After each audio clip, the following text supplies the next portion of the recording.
Hi everybody, back again. I'm doing another assignment for my math class, and so we're going to talk about the Pythagorean theorem again, and we're going to do a little bit more in-depth proof to talk about it. The Pythagorean theorem was originally credited to Pythagoras, hence the name Pythagorean theorem. It was also proven by many other mathematicians throughout the years. There's probably 300 different proofs that are credited that they see as valuable proofs. The proof that we're going to focus on today was done by Euclid first and also by Einstein when he was about 12 years old, which is pretty incredible to think about that a 12-year-old was doing a proof. But it's a little bit of a simplified version. The versions of Euclid and Einstein kind of go on for a couple pages in depth, and they get kind of confusing, and the letters are garbled. But I think this was the most simplified version that I could think of that still gets the proof across and kind of helps you to understand where the Pythagorean theorem comes from and how it is come up with.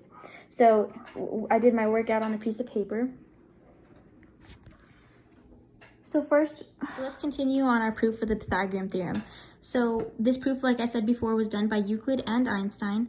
So we're first going to start by creating a right triangle, and then the next step is to divide this right triangle into two different triangles. So we're going to split it going up the right triangle here, and then we'll have a right triangle here and a right triangle here. So in total, we'll have three triangles, the big outside triangle and the two interior triangles. And this proof is going to use the principle that if two corresponding angles of the two triangles are the same, then the ratio of their sides are the same as well. So we're going to be focusing on the ratio throughout this proof, and we're going to create those ratios by breaking up these triangles into three different ones. So we're taking them out, the pink one, the purple one, and the blue one. So our blue one is going to be labeled ABC, and the line that splits them into two different triangles is going to be AD. So we're going to start by looking at our ratios that we can create. So we can form the equations of the similar triangles above by these ratios below. So AC over CD. So that's starting here with this triangle, AC over CD here. And so then the next line we have is BC over AC. So our BC is here, and our BC is the similar side to our AC, right? So that's how we're creating our ratio. And then our AC here is similar to our DC here. So that's how we have our CD and our AC there.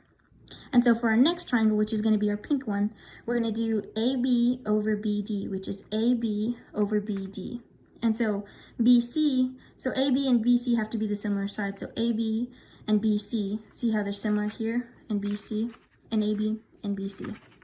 And then we'll have BD, which is this side here, and AB, which is this side here, which are the similar sides and how we create these ratios below.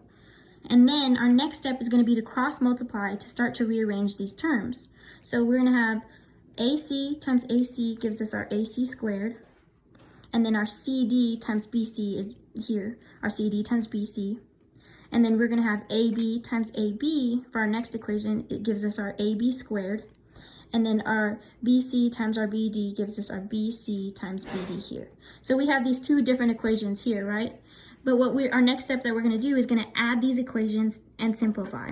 So we're going to have our AC squared plus AB. So we have AB plus AC squared, which is equal to our BC times CD times BC times BD. So we have those down below. And we can factor out our BC. So we have BC times CD plus BD, which simplifies into BC squared. So this totally simplified version is going to be AB squared plus AC squared is equal to BC squared. And when you simplify that down, you get A squared plus B squared is equal to C squared, which is our equation for the Pythagorean theorem.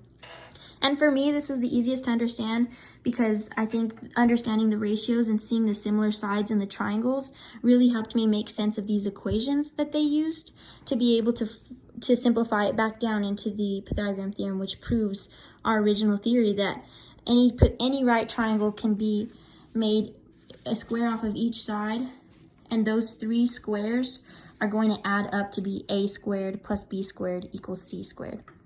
I hope you like this proof. If you have any questions, please comment below and let me know. Thank you. The theorem was originally created by another math video. You can edit it. I have no idea how to edit, Claire.